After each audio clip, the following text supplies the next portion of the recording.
中华有一间准公共幼儿园呢，互家长来指控虐待囡仔。即马经过县政府调查，确实是有不当管教的行为，所以是罚教保员23万，也那幼儿园是6万块。其实，议员表示讲，这间幼儿园呢，对2019年到达有真侪届的违规采罚的记录，也毋过到达煞要搁咧领政府的补助金，即期这政府监督的力头是无够的。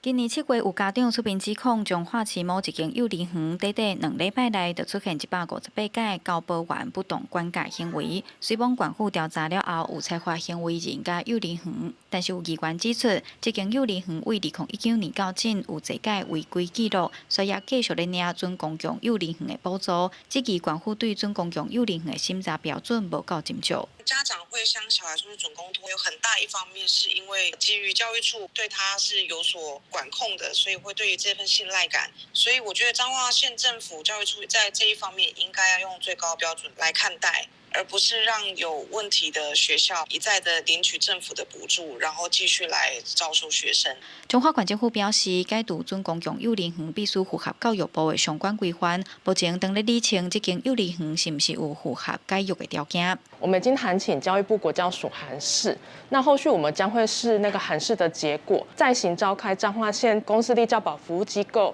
涉及重大违法事件处理小组去议决。 全国教保产业工会指出，退场机制虽然是中央定法规，但是标准是来自地方政府的认定。一直以来，台湾准公共幼儿园相关的退场机制无够明确，才会致使地方政府对有违规记录的幼儿园无积极处理。 这样都会面临到补助的问题，然后再来这些幼儿是不是有地方可以去？那这个东西其实也会让很多的县市地方政府事实上一再的姑息这一些准公共化幼儿园，因为这些东西都会牵动到他们有没有足够的配套措施。全国教保产业表示，2018年政府开始推动准公共化幼儿园补助，相关的审查标准甲退场机制拢无周知。目前实施到今，准公共化幼儿园违规比例就超过30%。 因认为政府应该设立条款，专心来推动公立幼儿园甲非营利幼儿园。记者杨淑晴综合报道。